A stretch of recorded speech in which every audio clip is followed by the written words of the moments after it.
Студенты Чувашского госуниверситета встретились с председателем Российского экологического общества Рашидом Исмаиловым.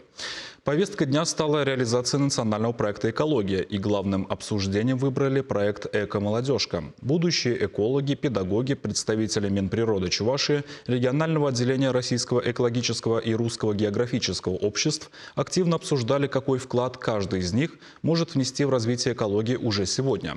Рашид Исмаилов призвал студентов не бояться проявлять инициативу и формировать группы экоактивистов, проводить обучающие лекции и, самое главное, беречь природу и призывать к этому других.